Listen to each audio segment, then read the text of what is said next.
Wesh l'équipe, j'espère que vous allez bien. Aujourd'hui, toute nouvelle vidéo, nouvel épisode de mon tour du monde des stades.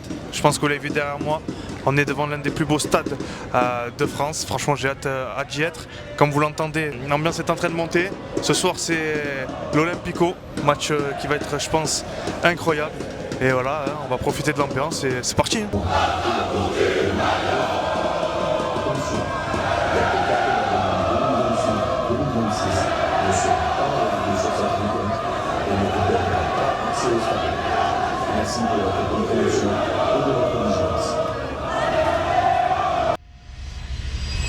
Aujourd'hui, la rivalité entre l'Olympique Lyonnais et l'Olympique de Marseille est l'une des plus fortes du championnat français.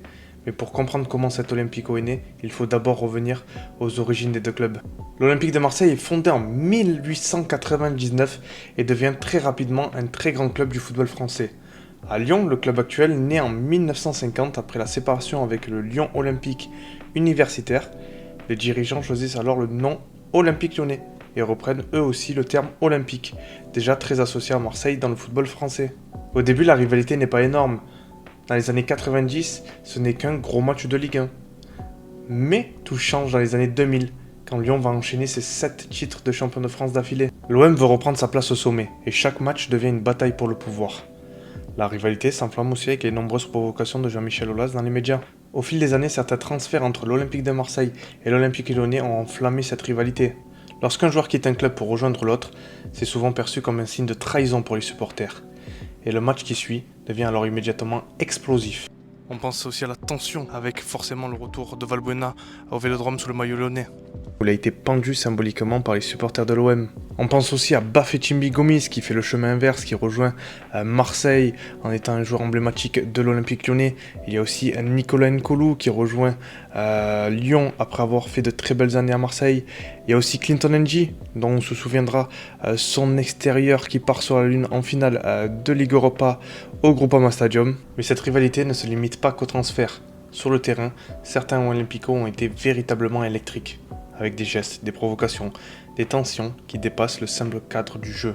Un des incidents les plus marquants reste celui de Dimitri Payet lors d'un Olympico à Lyon, où il se fait lancer une bouteille d'eau dessus par un supporter adverse. Mais les tensions ne s'arrêtent pas là. Lors d'un Olympico à Marseille, le bus des Lyonnais est attaqué par des jets de projectiles de supporters marseillais, provoquant la blessure de l'ex-entraîneur de l'Olympique Lyonnais, Fabio Grosso. Et ce match-là, je m'en souviens parfaitement parce que je devais aller le voir au stade Vélodrome. J'étais dans la file d'attente pour rentrer dans le stade jusqu'à un moment où le stadier nous a annoncé que le match était annulé, qu'on devait tous rentrer chez nous. Donc il faut voir la tête des 66 000 Marseillais quand on a appris la nouvelle. Mais quand on a vu les images, je trouvais ça normal de suspendre le match et de le reporter à un autre jour. Est-ce qu'aujourd'hui on peut dire que Lyon est le vrai rival de l'Olympique de Marseille? C'est la question à laquelle on va tenter d'y répondre aujourd'hui. Ouais, d'un point de vue déjà budgétaire, l'OM je pense qu'il est comparable à l'Olympique Lyonnais. Après, il y a une vraie rivalité, c'est vrai, d'un point de vue historique, parce que les résultats sont vraiment opposables. C'est un peu 50-50. Et à voir ce soir, il y a un vrai enjeu. Ce soir, on plonge au cœur de la bataille des Olympiques pour voir ce qui rend cette rencontre si particulière pour les Marseillais. Ça reste toujours un Olympico, donc toujours un match important. C'est vrai qu'avec ces dernières années, en termes de rivalité budgétaire, on va dire qu'on est plus proche de Lyon que de Paris. C'est ça, ouais. Donc ça a une saveur pas différente que des autres années, mais c'est vrai qu'on peut plus peut-être rivaliser aujourd'hui avec Lyon que Paris. Alors j'ai posé la question aux Marseillais sur Twitter et leur avis est unanime. La rivalité OL-OM est plus forte que celle contre le PSG ces dernières années en Ligue 1.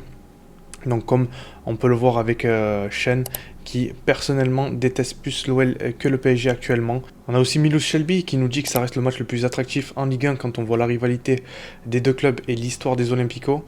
Voilà, récemment ça a été des matchs incroyables, les derniers Olympico. Je repense au 5-5, match incroyable pour notre Ligue 1. Le but de Jonathan Rowe qui climatise le Groupama Stadium. Voilà, il y a encore plein d'autres matchs que on va pas tous les citer parce qu'on va pas finir la vidéo sinon. King Palace qui nous dit que l'Olympico est un match qui a plus de saveur qu'un Classico, parce que le PSG n'a plus aucun intérêt pour les Marseillais. C'est vrai que depuis la Ligue des Champions, je pense que le PSG est vraiment devenu intouchable en Ligue 1. Alors vous avez pu voir les quelques avis des supporters de l'OM que j'ai réussi à interviewer juste avant l'Olympico sur le parvis du Vélodrome. Voilà, eux aussi sont unanimes. Ils trouvent que la rivalité OL-OM est plus importante ces dernières années que celle contre le PSG, donc voilà, qui se valaient en termes de budget, que c'était deux équipes sportivement du même niveau. Mais on n'a pas pu avoir l'avis des supporters de Lyon, vu qu'il n'y en avait pas au Vélodrome. J'ai réussi à trouver quelques avis sur internet. Marseille, ça devient de plus en plus un de nos ennemis. Marseille, dès que vous parlez de Marseille, j'ai les poils qui se dressent. Je ne peux pas avoir une équipe comme ça. Et eux aussi sont d'accord, ils détestent clairement l'OM, comme les supporters de l'OM vont détester l'Olympique Lyonnais. Alors moi je vais vous donner rapidement mon avis sur cette rivalité. Je pense que l'OL est quand même le plus gros rival de l'OM sur les 15 dernières années. Voilà, parce que pour moi c'est deux équipes qui se valent budgétairement parlant. C'est deux équipes aussi sportivement qui se valent. Voilà, à chaque classement ils font à peu près le même résultat, même si l'OM a quand même réussi à finir un peu mieux ces dernières années que l'OL. Et puis aussi en termes de sportifs, en termes de palmarès, c'est quand même deux équipes qui n'ont plus rien gagné depuis de très très longues années. Donc je crois que c'est 14 ans pour l'OM, 13 ans pour l'OL. C'est énorme pour deux clubs comme ça. Donc voilà, chaque fois qu'une équipe perd une chance de gagner un trophée, les supporters adverses sont heureux. Donc pour moi il y a clairement une très grosse rivalité. Après c'est sûr que je pense pas qu'elle vaut celle du Classico pour ceux des Marseillais et celle du derby contre Saint-Etienne pour les supporters lyonnais. Ce soir c'est le retour d'Habib Beye sur le banc de l'OM, cette fois-ci en tant qu'entraîneur et pas en tant que joueur. Et parlons quelques secondes un peu de lui. Moi je pense que c'est l'homme idéal pour l'OM. Donc je suis convaincu qu'il va ramener un titre à cette équipe, comme l'a pu faire Deschamps en 2010, un ancien joueur qui connaît le contexte, qui connaît le stade, qui connaît le contexte marseillais tout simplement. Est-ce que vous pensez qu'Habib Beye peut sauver la saison de l'OM ou pas? Ça dépend de la Coupe de France. Ça dépend. Franchement. Parce qu'en gros, pour moi, virer des Zerbi, c'était une grosse erreur. Il fallait garder Zerbi au moins jusqu'à la fin de la saison parce que ça coupe toute la dynamique du groupe, malheureusement. Moi où je suis pas d'accord avec Jordan, c'est sur la dynamique. Je trouve que De Zerbi avait perdu une certaine dynamique et il fallait insuffler quelque chose de nouveau. Le souci c'est que, si j'ai compris, Habib Beye se retrouve avec des joueurs un peu cramés alors qu'on n'est même pas à la fin de la saison. Et la Coupe de France peut sauver un peu les meubles. Ce serait beau après des décennies. 14 années sans titre à Marseille. Ouais, c'est ça, exactement. L'Olympico de ce soir est un tournant dans la saison de l'Olympique de Marseille. Lyon est 3e, Marseille est 4e en cas de victoire de l'OM. Il reviendra à 2 points du podium.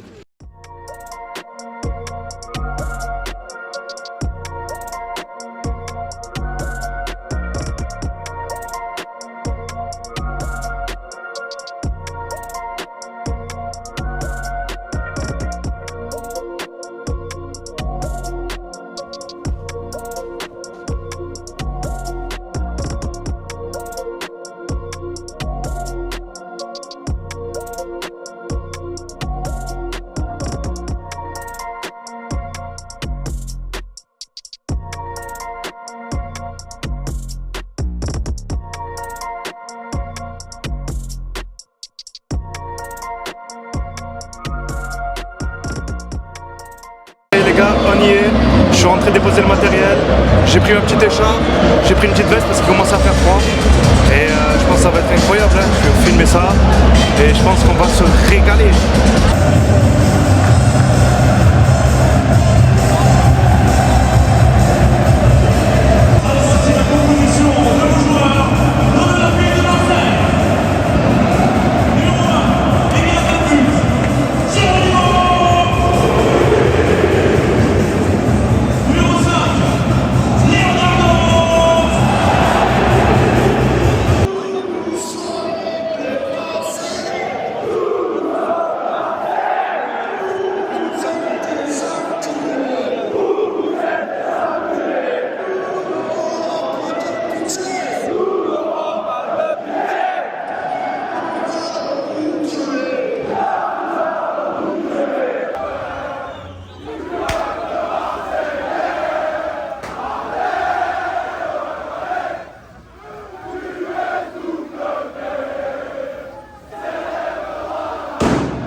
Bon les gars, c'était un match incroyable. Merci Igor Péchao, tu m'as régalé. Enfin, tu montres que tu vaux tes 35 millions. Enfin, tu fais ce qu'on attend de toi. Tu débloques des situations, tu nous régales. Et franchement, merci. C'était un match franchement incroyable avec le but dans les dernières minutes d'Aubameyang. Le stade, il a explosé. Je pense que vous l'avez vu sur les vidéos. Le micro, il a saturé tellement qu'il y avait du bruit. Franchement, moi, je me suis régalé. Ça fait du bien de voir ce genre de match. Voilà, je vous l'ai dit, de toute façon, les Olympicos, c'est toujours des matchs incroyables. N'hésitez pas à vous abonner, les gars, pour ceux qui ont kiffé la vidéo, à activer la cloche aussi, parce qu'il y a un nouvel épisode du Tour du Monde des Stats qui arrive à la fin du mois et il est plutôt pas mal. Pour ceux qui n'ont pas vu les anciens épisodes, je vous invite à les regarder. Donc, on a fait comme et Watford. Franchement, c'était sympa, mais pas autant que le Vélodrome, bien sûr. Voilà, n'hésitez pas aussi à liker, à commenter, ça fait toujours du bien. Le petit référencement, voilà, tu connais. Et moi, je vous dis à la prochaine. C'était Rekan et je vous dis ciao.